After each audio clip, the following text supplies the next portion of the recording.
Le préfet d'Eure-et-Loir, Nicolas Quillet, était hier soir dans les locaux du MEDEF d'Eure-et-Loir afin d'assurer, face au patronat du territoire, la promotion du pacte de responsabilité du gouvernement.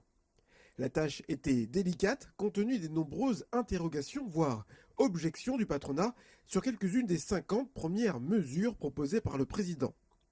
Cette réunion avait pour objectif de les informer, mais aussi de leur donner la parole. Monsieur, je vous en prie. Bonjour, Olivier Berrier, Société Régie.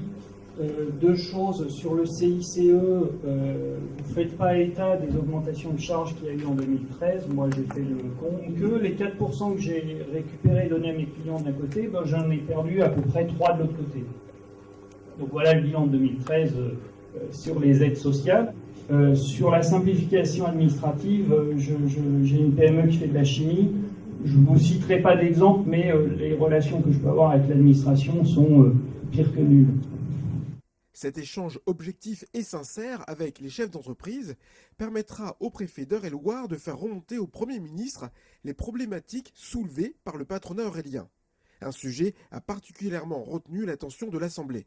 Le dernier sujet, il est d'actualité. Il n'avait d'ailleurs aucun rapport avec le pacte de responsabilité. C'est le décret qui vient de paraître sur la pénibilité, le décret d'application de la loi du mois de janvier dernier sur la pénibilité. Mais nous avons eu de nombreux sujets que nous ferons remonter aussi. Le dialogue entre l'administration et le patronat était parfois direct, cordial mais direct, tant l'attente du MEDEF sur une réétude du pacte de responsabilité présenté. En revanche, existe toute question autour des engagements du patronat sur ce pacte entre État et entreprise.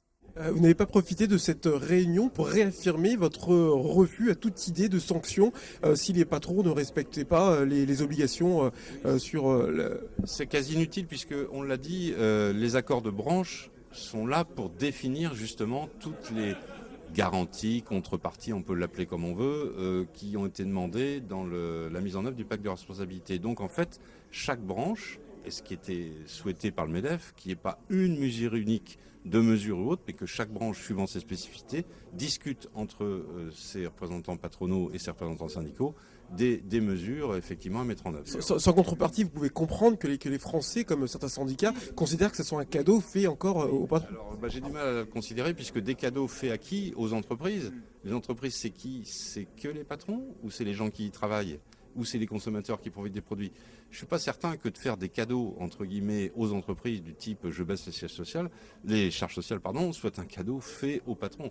Ça, il y a un petit côté mythe ou en tout cas, croyance. Une croyance, c'est bâti sur pas grand-chose. Donc on peut être certain que ces crédits d'impôt seront bien utilisés et pas reversés à des actionnaires. Il ne faut pas attendre, comme la tentation est grande en France à chaque fois, de faire une mesure unique en disant on veut un système de contrôle. Heureusement que le gouvernement a accepté et même favorisé des accords de branche. 24 branches alors toutes ne sont pas obligées de le faire, elles ont plus qu'intérêt à le faire. Je veux dire, parce que 24 branches, c'est pas toute l'économie, il y a à peu près 45 branches.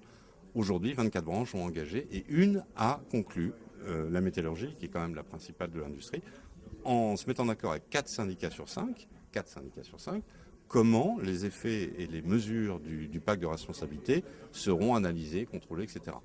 Pour ça, c'est facile de voir le détail de cet accord, qui n'est pas encore publié, puisqu'on n'était pas censé en parler, ça a été signé il y a lundi, avant-hier.